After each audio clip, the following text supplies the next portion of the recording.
Hi guys, it's Dr. Shah. Welcome back to my channel. So guess what? We're going to be starting the very first real video on our series called the Be, Do, Have model. So let's get right into it. So we're going to be tackling the overarching category of be. So let's just quickly go over what that exactly means. So basically the key part about this category is that you need to create the right mindset, okay? Your thoughts, beliefs about yourself and self-image play a huge role in shaping your entire reality. And we're gonna be tackling just that in this video. It's about imposter syndrome. I'm sure a lot of you know what it is, but let's get right into it. So let's just go by definition first. What exactly is imposter syndrome? So imposter syndrome refers to a syndrome wherein individuals fail to internalize their achievements. In simple terms, basically you don't really see how good you actually are. You think that everyone else is responsible for your success, but you never attribute. There's this perception that you don't really deserve everything that you've actually achieved. There's this perception that you're a fraud and it's only a matter of time before somebody figures it out, aka you're an imposter, and that is why it's called imposter syndrome. This syndrome was first discovered in 1978 by two individuals, Pauline Clance and Suzanne Imes. This was originally found in high-achieving women, but as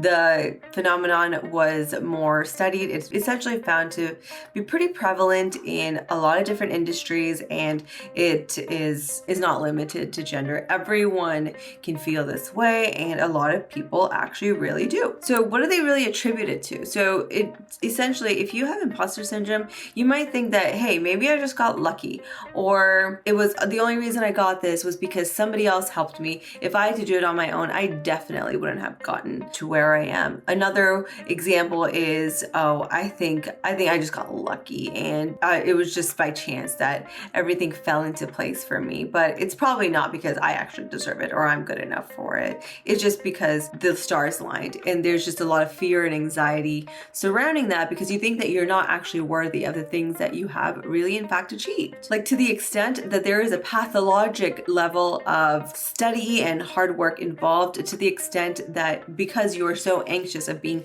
found out that you're an imposter and everyone's gonna figure out, so let me work really, really hard. Often that manifests as individuals being very high achieving, but there may be a component of imposter syndrome that is that I'm not actually really that high achieving. It's just that I don't want everyone to find out the truth. So yeah, I think that a lot of people in healthcare in particular do often feel this way. It's said that approximately 70% of the general population has felt this way at some point in their life. So if you feel it right now, trust me, you are in good company. There's a lot of us that feel this way. So why is it so prevalent in medicine? And the reason is because there's a high expectation of success. Medicine requires high quality of care for patients. It relies on physicians' high expectations from themselves and attention to detail as part of their day-to-day job. So basically, if there's an error, it leads to self-doubt, leads to anxiety, and basically an overall sense of inadequacy. And the thing is, to some extent, some degree of self-doubt is not really necessarily a bad thing. And in particular, in medicine, you never want to be the person that thinks that they know everything, because that is a very dangerous mindset to have. So to some extent, it is good to have self-doubt and to take a step back and reflect on what your thoughts are, what your degree of knowledge is, and having some element of self-doubt is actually very productive, and you actually get to learn so much because you have it. It's only really when it becomes debilitating and you have a sense of inadequacy that comes with the self-doubt, and that is when it actually truly begins to become a problem. How do we tackle this? It's all well and good to know exactly what imposter syndrome is, and I would definitely say the first step is to identify it. Without being able to identify what imposter syndrome is difficult to be mindful of what you're going through, and as a result of that, being able to actually get the help that you need to get if you're just not cognizant of what's going on. So how do we address it? So we need to tackle it step by step. Let's start at the individual level, all right? So the first step is to know what imposter syndrome is. If you know what it is, you can identify exactly what you're feeling.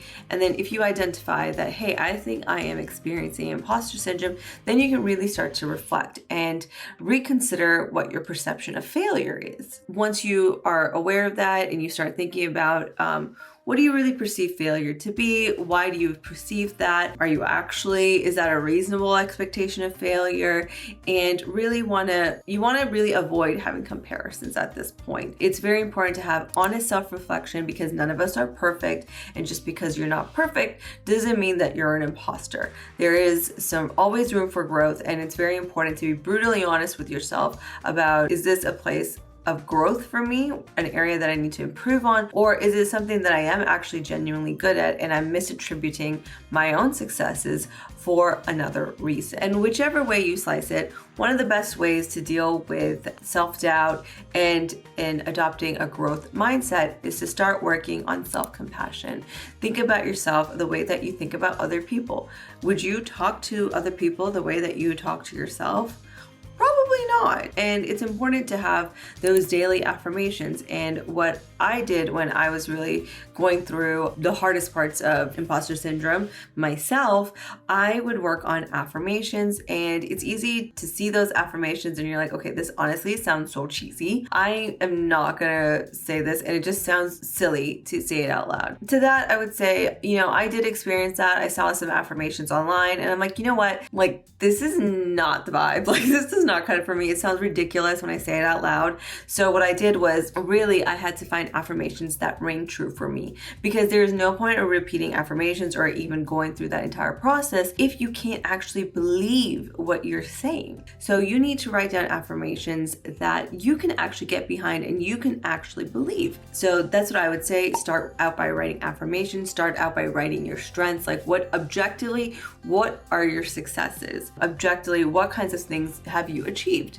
And don't compare yourself to anybody else.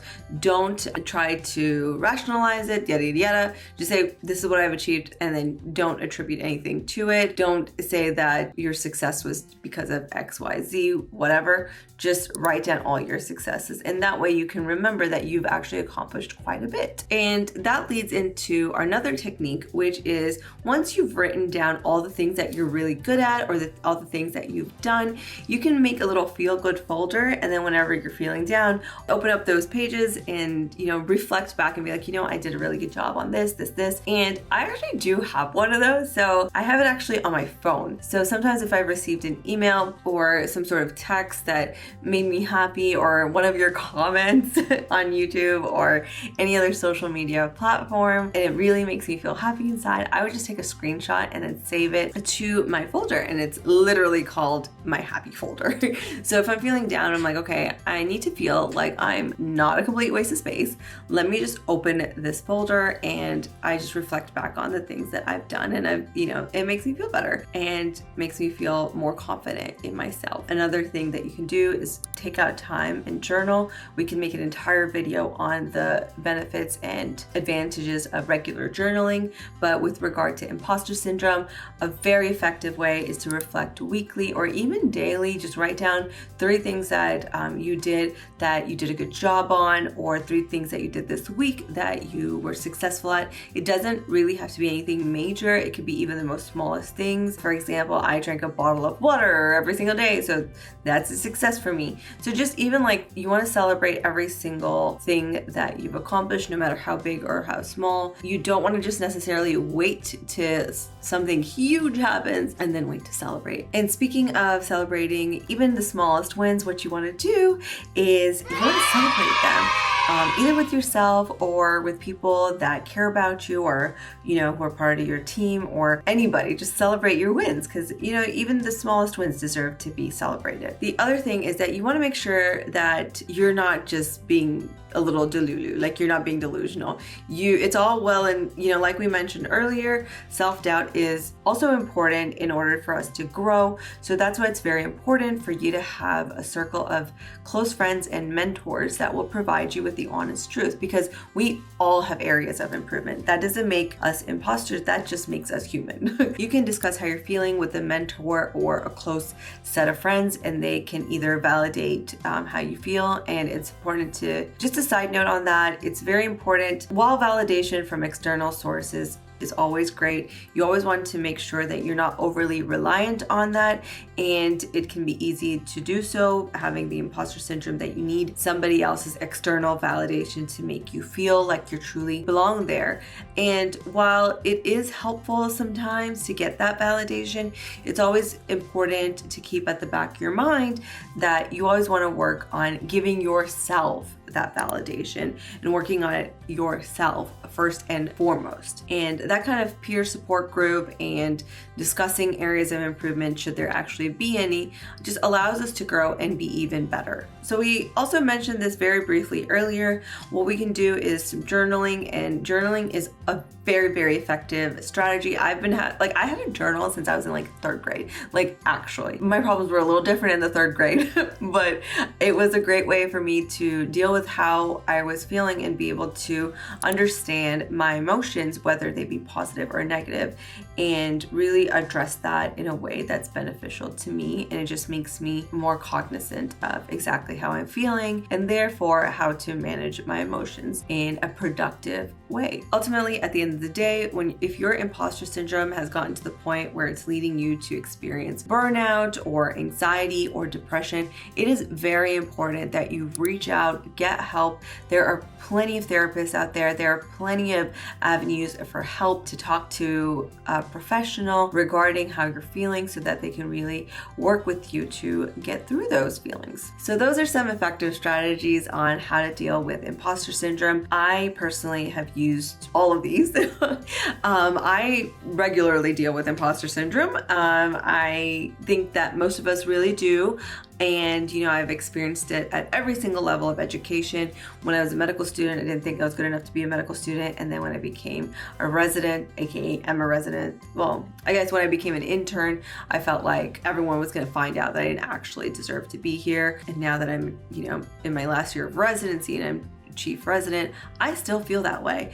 And, I've spoken to some of my attendings about it, and they also feel like it all the time too. And it's very common, and I fully expect that I'm going to feel this way as I start my new job after residency, being a new attending. I fully expect to feel this way. I would say that, it's normal to feel this way, and it's normal to feel like you're an imposter, especially because we put so much pressure on ourselves to get through each level of medical school and training. And I don't think it necessarily goes away. I think that there are people in the highest levels of success that I personally know that also feel that way, that have some component of them that think that they're not actually supposed to be where they are. I think what does happen is that the more you practice, the better you get at managing imposter syndrome. And I think that's okay. We're not trying to eradicate anything. We're just trying to accept how we feel in a non-judgmental way and work on ways to deal with it so it doesn't get the best of you. I hope you enjoyed this video. This is going to be the first video in the B category of our Be Do Have mindset. So I hope you guys really enjoyed this video, and I'll catch you in the next one. Bye.